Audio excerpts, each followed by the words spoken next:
Hello everyone. बच्चों आज start करते हैं आपका चैप्टर कॉस्ट, ठीक है, माइक्रो इकोनॉमिक्स का। And this is very important chapter from exam point of view also because you will get many questions from this chapter. And कुछ graphs based chapter है, इसमें काफ़ी ग्राफ्स हैं एंड वो graphs का आपको बेसिकली कॉन्सेप्ट अगर क्लियर हो जाएगा तो you can easily make them, because कुछ रिलेशंस हैं आपस में ग्राफ्स के जो आपको पता होना चाहिए। तो अगर थोड़ा सा भी अगर आपने मिस कर दिया और कॉन्सेप्ट्स क्लियर नहीं हुए तो उसमें हो सकता है आपको प्रॉब्लम आए, राइट। तो हम एक एक चीज़ बहुत अच्छे से क्लियर करेंगे। तो स्टार्ट करते हैं। पहली चीज़ कॉस्ट की हम बात कर रहे हैं बिकॉज अब आप ये सोचो कि पुराने चैप्टर से अब हम कंज्यूमर का पॉइंट ऑफ व्यू हमने हटा दिया, अब हम प्रोड्यूसर के पॉइंट ऑफ व्यू से सारी बातें कर रहे हैं, ठीक है। तो अब प्रोड्यूसर जो की बात कर रहे हैं, इससे पहले चैप्टर में हमें प्रोडक्शन फंक्शन पढ़ा, यानी हमने जितना प्रोडक्शन की बात करी। इस बार क्योंकि एक प्रोड्यूसर जो होता है वो कॉस्ट बेयर करता है ना, खर्चा होता है उसको सामान बनाने में, तो हम उसकी बात करेंगे। तो what is cost? Cost is total money spend to produce a commodity. जो भी प्रोड्यूसर को कमोडिटी बनाने में खर्चा हो रहा है दैट इज़ कॉस्ट। पहली चीज़ समझ में आ गया। सेकेंड, अगर मैं इकोनॉमिक्स में बात करूं, मतलब वो तो बहुत एक सिंपल सी लेमैन की फॉर्म में बता दी कि जितना खर्चा हुआ दैट इज़ कॉस्ट।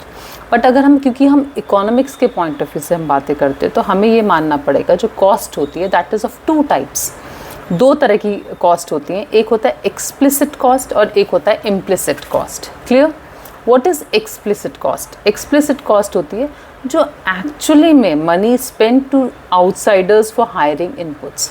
जो भी पैसा जो प्रोड्यूसर है उसका खर्च हुआ है बाहर से कोई चीज़, यानी फैक्टर ऑफ प्रोडक्शन पे मान लो आप कि उसने लेबर ली, रेंट पे बिल्डिंग ली, पैसा लिया उधार पे, है ना, ये सब चीज़ों पे जो उसने खर्चा किया दैट इज़ एक्सप्लिसिट कॉस्ट, जो उसने बाहर से ली, ठीक है। जैसे अगर वर्कर आए तो बाहर से काम करने हैं, उनको पे कर दिया, रेंट दिया शॉप का, पेमेंट करी, रॉ मटेरियल खरीदा उसकी पेमेंट करी, तो जो भी सामान उसने बाहर वालों को दिया, आउटसाइडर्स को दिया, दैट इज़ एक्सप्लिसिट कॉस्ट।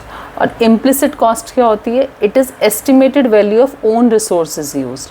तो लेकिन अगर वो प्रोडक्शन में कुछ अपनी चीज़ें यूज़ कर रहा है, लाइक उसने अपना पैसा लगा दिया, अपनी एक्सपर्टीज़ यूज़ कर रहा है, ठीक है, और कुछ भी मान सकते हैं, कोई भी चीज़ उसने अपनी यूज़ करी है, बिल्डिंग अपनी है, तो ये इनको बोलेंगे एक्सप्लिसिट कॉस्ट, बिकॉज वो चीज़ खर्च तो हुई है ना, तो हम उसकी एस्टिमेटेड वैल्यू निकाल लेते हैं कि अगर ये बाहर से ली होती तो कितनी उसकी वैल्यू होती, कितना रेंट देना पड़ता बिल्डिंग का, तो उसको हम एक तरह से इम्प्लिसिट कॉस्ट मानते हैं और ये मानते हैं कि ये भी कॉस्ट का ही पार्ट है।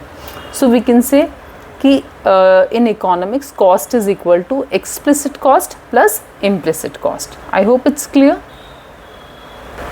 नेक्स्ट बच्चों एक टर्म आती है that is opportunity cost. Opportunity cost हम पहले भी पढ़ चुके हैं फर्स्ट चैप्टर में। That is next best alternative forgone when you choose to produce something.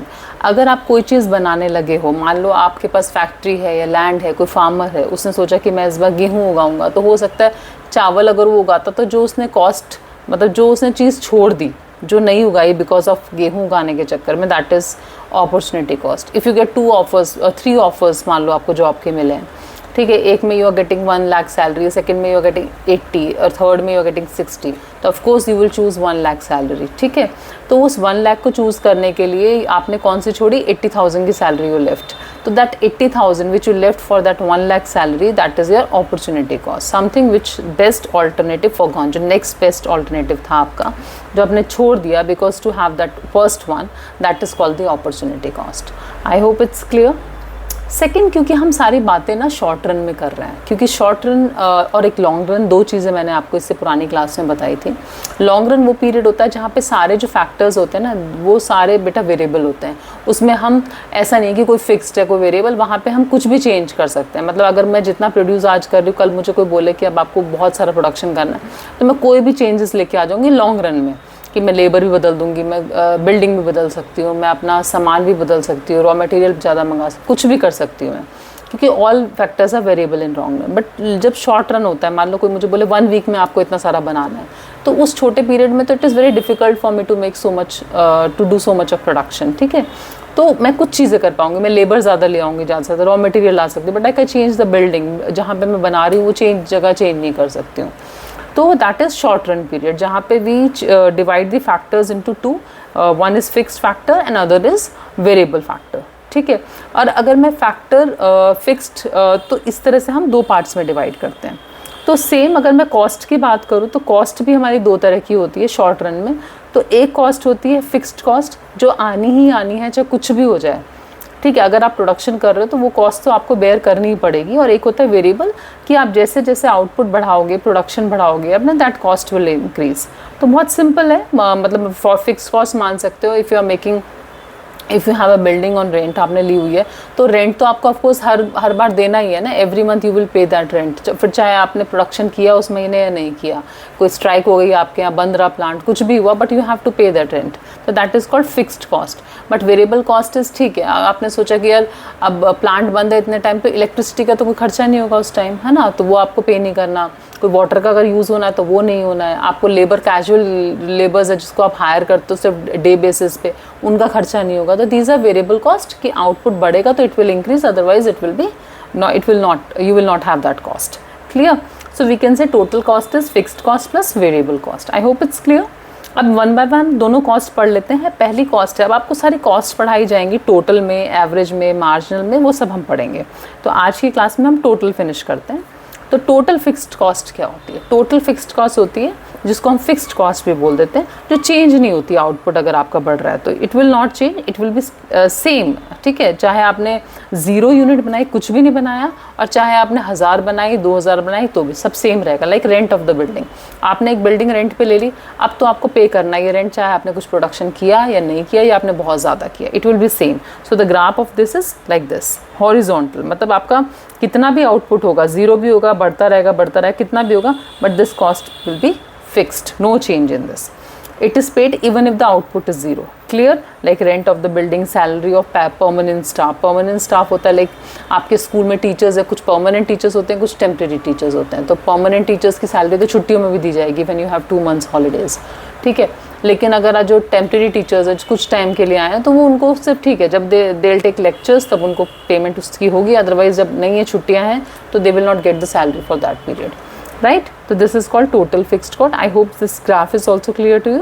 So we can say TFC curve is horizontal line. तो ये आपको पता होना चाहिए। Now next is TVC. TVC is total variable cost. ये वो cost है जो आपकी output के साथ बढ़ती है। It change with output. अगर प्रोडक्शन कुछ नहीं हुआ, 0 हुआ, तो इट विल बी 0, ठीक है। जैसे रॉ मटेरियल मैं नहीं प्रोडक्शन कर रही, तो I will not purchase raw material. Wages of casual labour, जो मैं हायर कर रही हूँ डे टू डे बेसिस पे लेबर को, तो अगर मुझे नहीं ज़रूरत है, मैं बोल दूँगी you need not to come, आपको ज़रूरत नहीं है आने की मुझे, क्योंकि अभी आपकी कोई ज़रूरत नहीं है, जब प्रोडक्शन होगा तो आई विल कॉल यू। तो वो उनकी कॉस्ट 0 तब होती है। अगर लेकिन मेरा प्रोडक्शन बढ़ रहा है, आउटपुट बढ़ रहा है, मैं प्रोडक्शन बढ़ा रही हूँ, तो ये कॉस्ट भी मेरी बढ़ती जाएगी, ठीक है। नेक्स्ट चीज़ जो ध्यान रखनी है कि TVC का कर्व जो होता है इन्वर्सली एस शेप, ऐसा हमारा ऐसा होता है ना, ये उल्टा ऐसा होता है, ऐसे शेप का होता है। वो रीज़न आपको बाद में पता चलेगा, जो मैं एक्सप्लेन करूँगी। बस अब आप ध्यान रखो कि कॉस्ट हमारी आउटपुट के साथ बढ़ रही है, शुरू में ऐसे, देन ऐसे, मतलब इंक्रीज़ हो रही है। जैसे जैसे आउटपुट बढ़ रहा है, दिस कॉस्ट इज़ इंक्रीजिंग आपकी, ठीक है। तो इसकी बस शेप आप ध्यान रखेंगे, this is inversely S shaped, जो इसकी शेप है। Clear? Now as we know TC, total cost जो होता है वो that is total of TFC and TVC। तो ये उन दोनों का टोटल है। इस जो ग्राफ में I am showing you all 3 graphs, कि TFC भी दिखाया है मैंने आपको, स्ट्रेट लाइन था। TVC हमने अभी पढ़ा, तो इट इज़ 0 आउटपुट पे 0, और जैसे जैसे आउटपुट बढ़ा है इट इज़ इंक्रीजिंग। अब what is TC? TC is total of both, मतलब इस TC के अंदर आपका TFC और TVC दोनों इंक्लूडेड है। तो ऑफकोर्स जब मेरा 0 आउटपुट है, तो TC में, क्योंकि TVC चाहे कुछ नहीं है उस टाइम, बट TFC तो मेरा यहाँ से स्टार्ट है ना, तब भी मैं कुछ कॉस्ट तो बेयर कर रही थी, फिक्स्ड कॉस्ट वाली। तो इस TC के अंदर it will also start from here, it will not start from 0 because it includes TFC। तो इसका graph just parallel to TVC होगा, but it will start from this point, क्योंकि बाकी एक बार फिक्स्ड कॉस्ट का जो डिफरेंस है वो इन दोनों के बीच में रहेगा। बाकी जो शेप इसकी है, जैसे जैसे आउटपुट के साथ इसकी कॉस्ट बढ़ रही है, ऐसे इसकी बढ़ रही है, and the difference is of TFC, fixed cost का बस डिफरेंस है। क्लियर?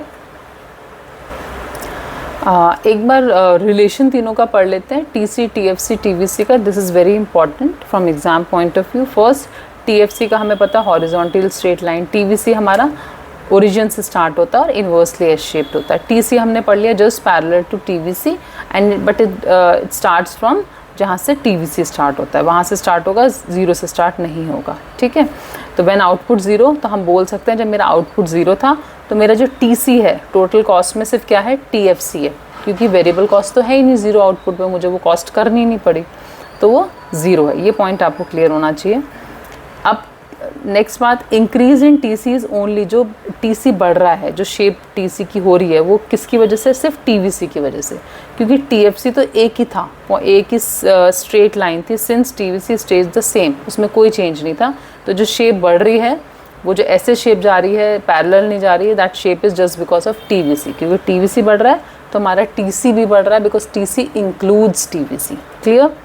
एंड जो difference between the vertical difference between the TC and TVC जो है वो TFC है। ये जो डिफरेंस हमने करा ना TVC और TFC का, that is your, this gap is your TFC। I hope it's clear. तो ये मैंने आपको पूरा टोटल कॉस्ट जो है वो समझा दिया है और बहुत अच्छे से ट्राई किया आपको समझ में आ जाए। नेक्स्ट क्लास में हम एवरेज कॉस्ट का और मार्जिनल कॉस्ट का पढ़ेंगे इसी तरह डिटेल। और if you like my videos please share them with your friends, and if you have any doubt also, so you can comment, or I will definitely make videos on those topics where are you having problems. So thank you so much.